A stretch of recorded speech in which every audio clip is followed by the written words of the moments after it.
Hello! I hope that you're enjoying our unexpected snow days. I don't know if it snowed a lot in Wilsonville, but where I live, there's a foot of snow that's like this much. Yesterday, I walked all the way to my friend's house and we went for a long walk in the snow. And today, I'm kind of feeling like I'll stay home where it's warm. I wonder if you went out and played in the snow or if you wanted to stay home. All of this coldness as well has really made me think about our song.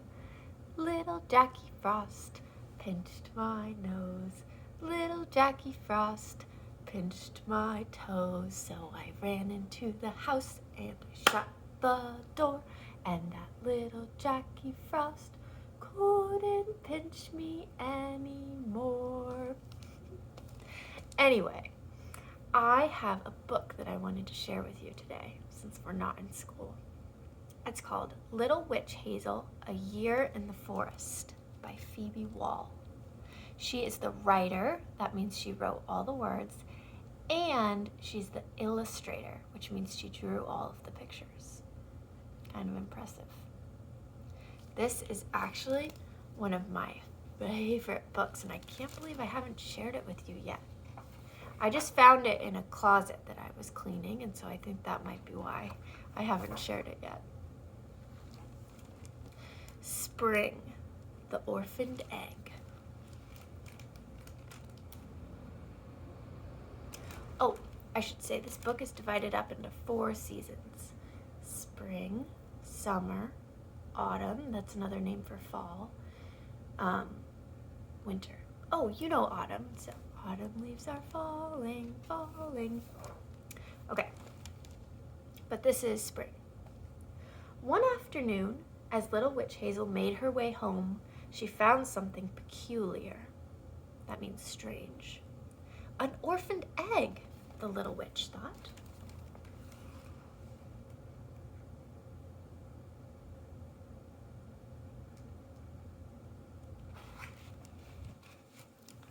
There's some sun behind me. Let me fix the curtain.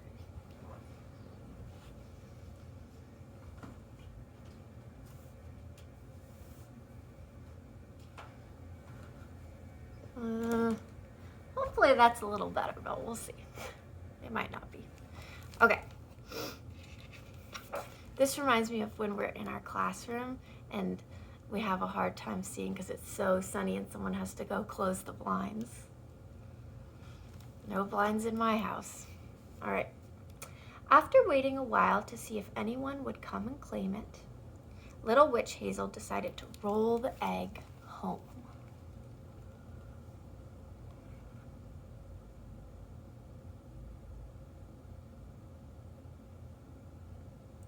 Do you think that egg is very big or little Witch Hazel is very small?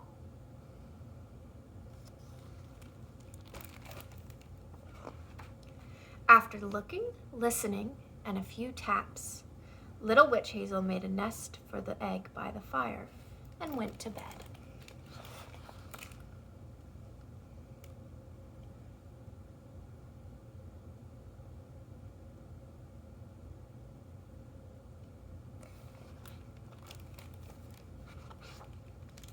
When she awoke, there was a poof of a bird staring at her. Beep! Good morning. Where do you think the bird came from? You're all very excellent scientists. I bet you can figure that one out. The poof was an owl, and his name was Otis. Oh, you can't see me at all. Oh my goodness, that's better. Otis grew quickly. It wasn't long before he was too large to stay indoors.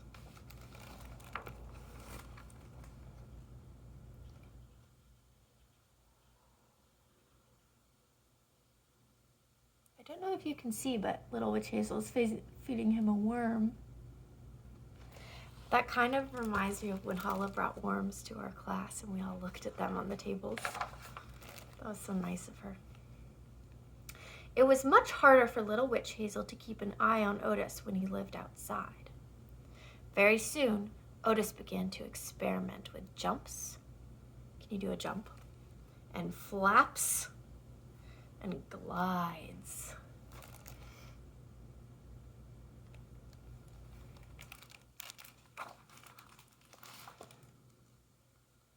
So there's some dialogue on this page. This mole is saying, "You'll be hearing about this at the next Mosswood community meeting." And Little Witch Hazel is saying, "Otis, it is not polite to eat the neighbors." That's true. Until finally he was ready to fly. Little Witch Hazel nestled into Otis's feathers as he soared smoothly and silently through the night. She loved the feeling of the cool breeze rippling her hair and flapping her cloak. With Otis, Hazel could see the forest in ways she never had before.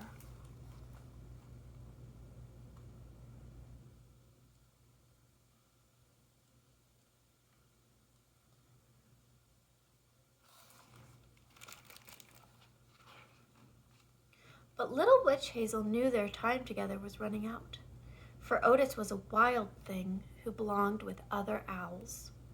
One evening she watched as he swooped into the forest where another owl waited, their faces glowing like twin moons in the gathering dark. Oops. Oh gosh, I wish it were easier for you to see the pages. But there's Otis and his friend. Maybe if I get closer.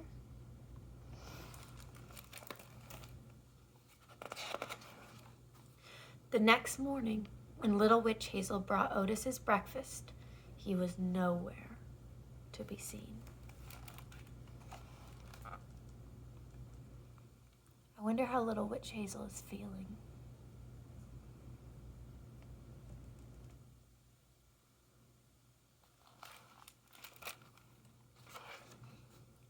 He left as mysteriously and suddenly as he had arrived, as wild things often do.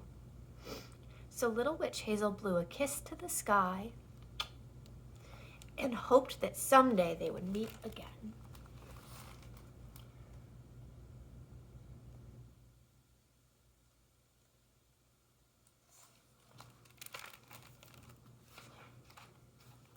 Summer, the lazy day. So this is a new season.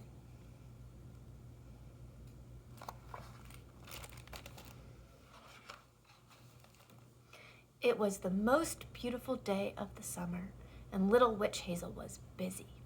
She had a million things to do, and it didn't help that everyone else in the forest seemed to be out enjoying the day. "Some of us have errands to run," she muttered as she went to return her library books.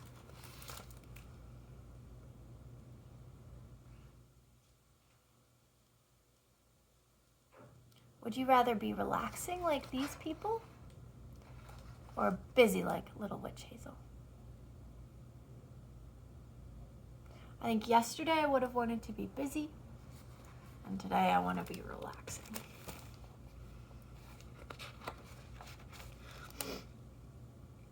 But it appeared that the librarian was on holiday. That's another word for vacation. So it seems was the post gnome, whom Little Witch Hazel found napping in the sun when she tried to send a package. Hazel was sure that the cobbler would be open.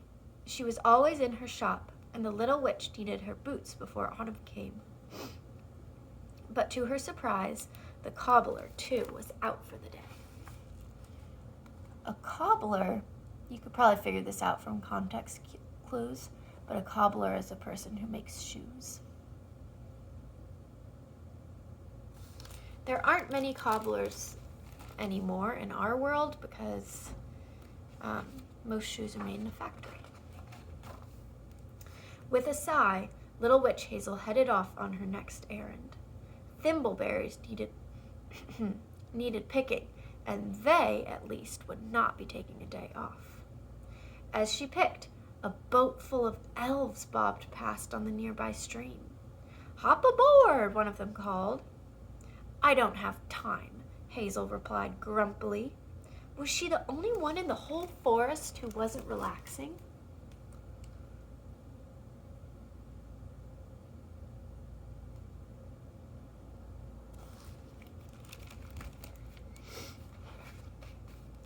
The sun was beating down, and little Witch Hazel was starting to get hot when she heard another shout from the stream.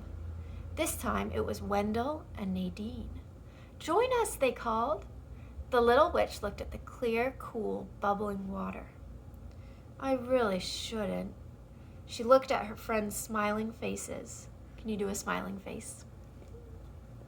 Well, she said, maybe just for a little while. And she hopped on, berries and all. Where are we going? Little Witch Hazel asked. Oh, nowhere in particular, said Nadine.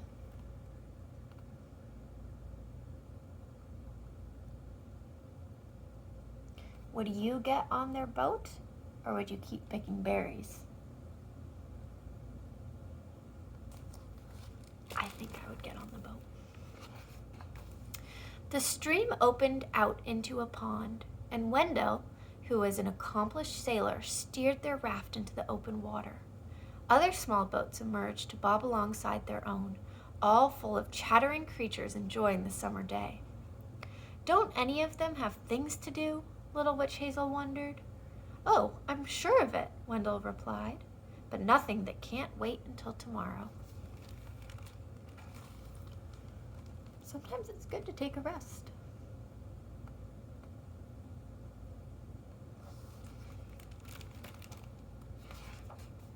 Little Witch Hazel sighed and dipped her feet into the pond. Her whole body seemed to relax as the cool water rushed around her ankles. All of her errands, which had seemed so very urgent, were beginning to feel further and further away. All she had to do was sit and listen and breathe in the fragrant summer air.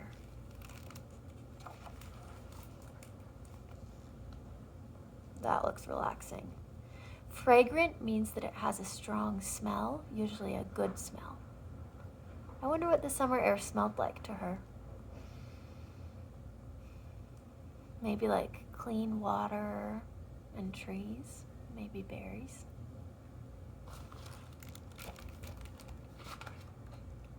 Oh, this page does not have any words. Just a beautiful scene of people enjoying the water. Do you see Little Witch Hazel? And a turtle.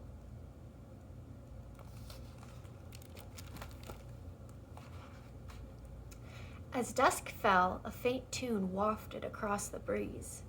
It grew louder as they approached an island where glowing lights were strung up between the reeds.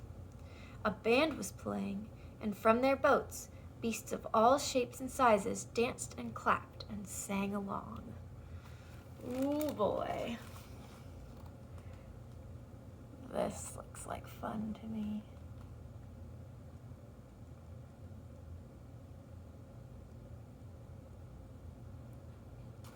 Have you ever been somewhere on a sunny night, a summer night when there was music playing? That is one of my favorite things.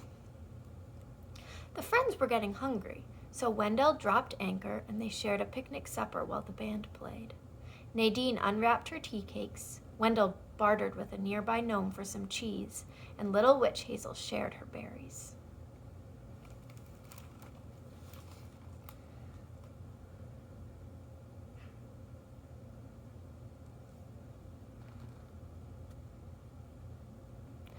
Bartered means instead of buying something, you trade things you have for that thing. So let's read what it says again. Wendell bartered with a nearby gnome for some cheese. So he must have traded something for the cheese. It wasn't until the moon rose that Hazel, Wendell, and Nadine began to make their way home across the now glassy, quiet pond. What a wonderful day, thought Little Witch Hazel contentedly. Perhaps tomorrow I'll get something done.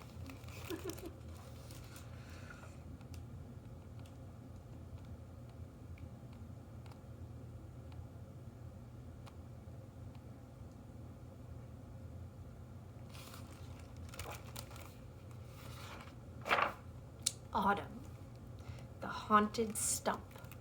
Ooh.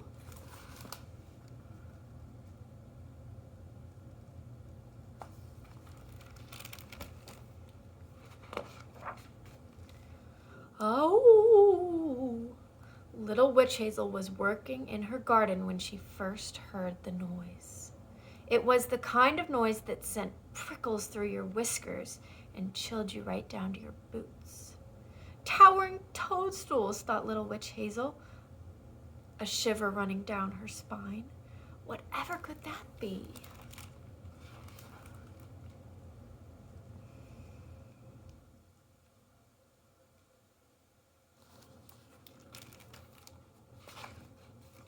A moment later, the Mole sisters emerged from their hole in a frenzy.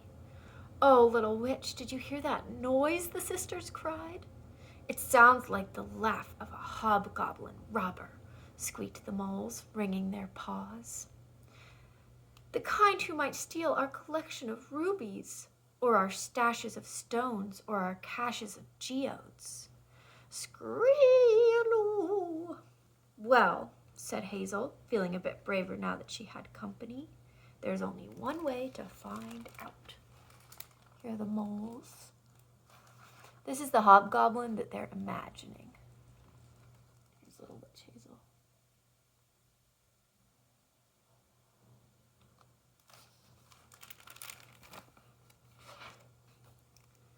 So together they headed into the woods to find the source of the sound. Soon they came to the mouse's house, where baby's wails joined the eerie howls coming from the forest. "Have you heard it too?" a frazzled mouse papa said. "My mouselings can't sleep a wink for this terrible racket. I think it's a sleep sucker out to zap all our naps." "Well," said Hazel, "come along and find out." "It's an ogre with huge stinky feet." These are the mouselings talking. "It's a bird with a razor-sharp beak." So here's the mouse papa and the moles.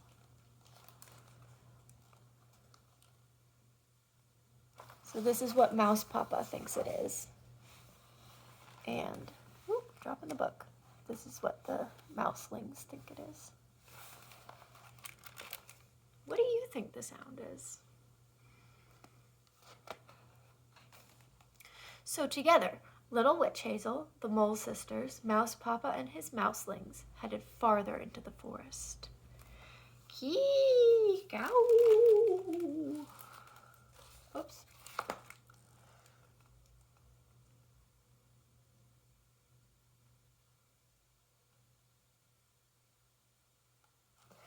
How brave of them to go find the sound.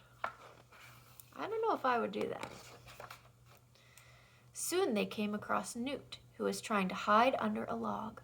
"You better clear off if you know what's good for you," he called. "There's a terrible ghost haunting that stump." A horrible ghoul with long ghostly claws and long ghostly teeth, out to eat little beasts like us.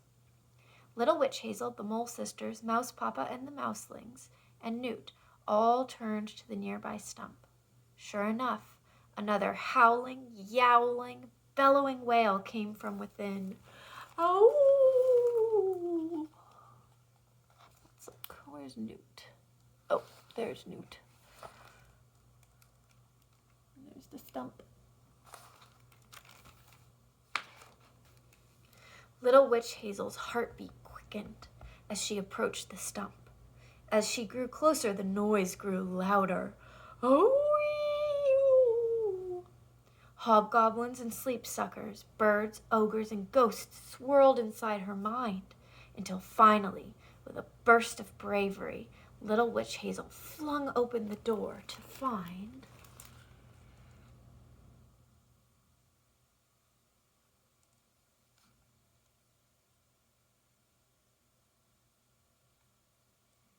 What is she going to find?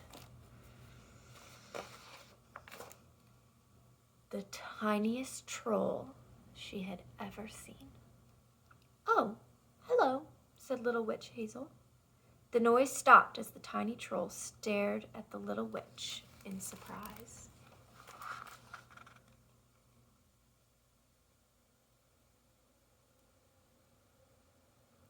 Did you expect to see something so tiny? Why were you crying? Little Witch Hazel asked.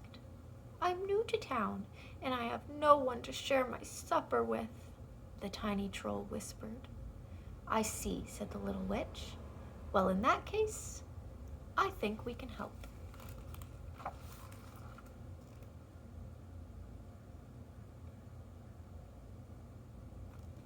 Do you know how they're going to help? So together, the neighbors all crowded into the stump for supper. The little creature laid out a beautiful place setting for each of them. It's fungus soup with pine needles and moss, the little troll beamed eagerly. Delicious, they all murmured.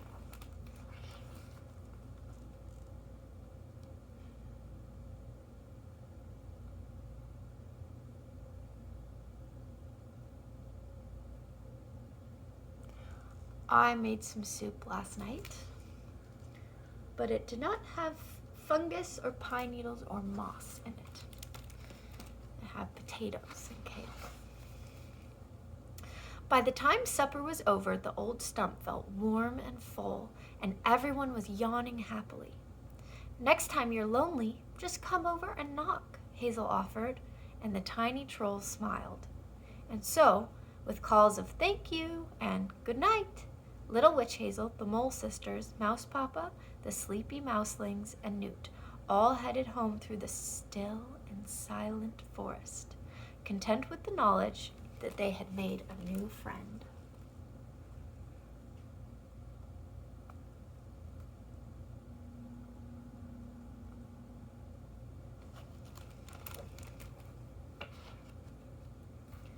Winter, the blizzard. Winter is the season that we're in now.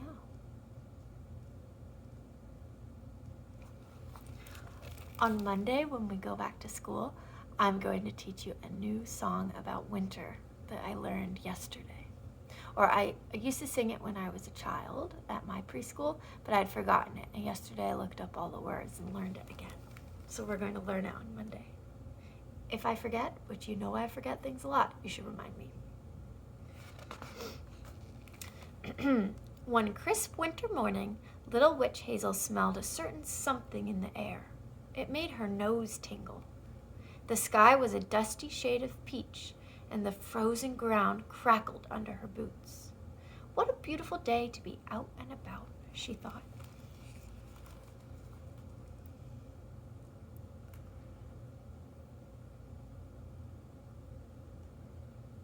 I guess that was little Jackie Frost putting that frost on everything.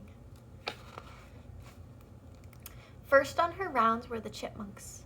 One of the children had a toothache, probably from biting a frozen nut again.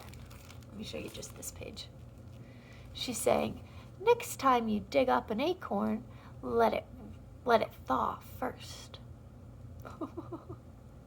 Good advice if you eat acorns. Next, there was a mole with a thorn in his paw. A lonely dryad who just wanted company.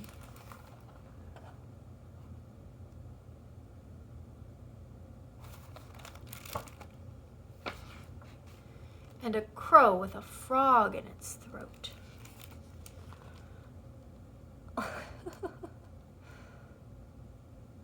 Oh dear.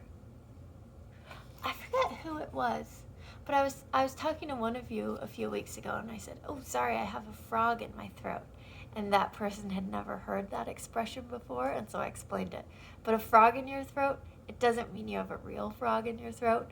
When humans say it, it just means that your throat is kind of like a little gargly and scratchy, and you have to clear it before you can talk. But in the crow's case, looks like there was a real frog. Her day was so busy that Little Witch Hazel hadn't noticed the weather changing. Milky clouds now hung low and heavy in the darkening sky as she ran through the forest to her last patient's house. So, what do you think Little Witch Hazel's job is? I think this is the first time we've seen her doing a job. seems like it's taking care of people. Mrs. Rabbit had given birth the week before, and the 4 kits were already starting to grow thin, velvety coats. Little Witch Hazel weighed each bunny, prescribed 2 cups a day of raspberry leaf and nettle tea to the new mother, and packed up her things to head home. This is the cutest page. Ooh, look at those baby bunnies. So cute.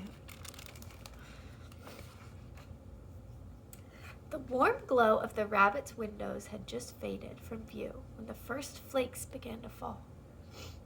It wasn't long before the dark forest sparkled under a fresh, bright dusting of snow. I'll be home soon, thought Little Witch Hazel. I doubt this will keep up for much longer.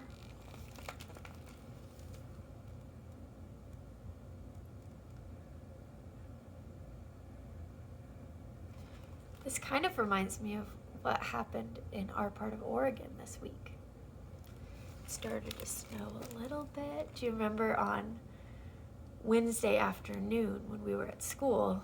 In the afternoon during playtime, we were looking out the window and it was starting to snow a little bit. And as I was driving home, it started to snow more and more. And that night, at least where I live in Portland, it was just so much snow. But it did. Soon the woods were blanketed. Every stump and stone along the familiar route home was now completely obscured under mounds of white. Obscured means hidden. The tall, dark trees whose branches usually danced and swayed in the wind now sagged and creaked under their new coats.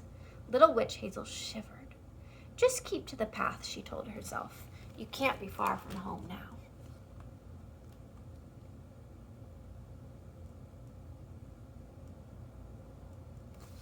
Looks very snowy. But the path seemed to have disappeared. Little Witch Hazel suddenly felt very alone and very cold and very tired. I'll just rest for a few minutes, she thought. Then maybe I'll be able to find my way back.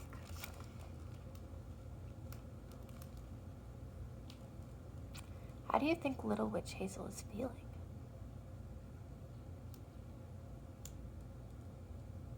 If we think about the situation, I think we can figure it out.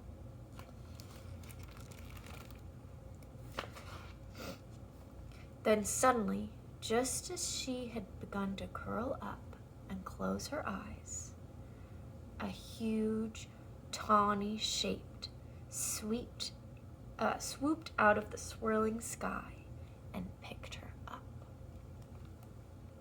Before I show you this illustration, do you think you know who it might be who's coming out of the sky to pick her up?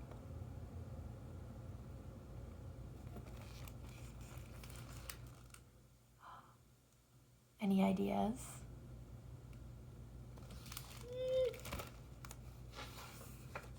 The next thing Little Witch Hazel knew, she was soaring through the night, nestled against very warm, very soft, and very familiar feathers. Otis, whispered Little Witch Hazel. Ooh, ooh, said Otis. It's her owl from the spring story, and he's keeping her safe. He came back. That reminds me of Owl Babies, the book that we love. And the mother owl came back. Otis had no trouble finding home through the swirling, billowing clouds of white. Inside Little Witch Hazel's house, all was warm and safe. Oh, my cat came to visit. Let me see if she'll let me pick her up. Oh, come on, Mikey. This is Nooch. Oh, she just tried to nip my cheek. Say hi, Nooch. She's grumpy. Oh, ouch. Sorry, baby. She's grumpy because of the snow. She does not like the snow.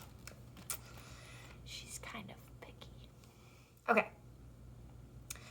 Inside little witch Hazel's house, all was warm and safe. Otis tucked her into bed and tucked himself onto his old roost.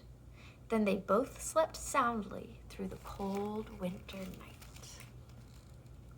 Ooh, cat fur. So this is little witch Hazel tucked into bed. Oh, Otis's claws are pulling up the blanket. And then Otis is sleeping on top of her house.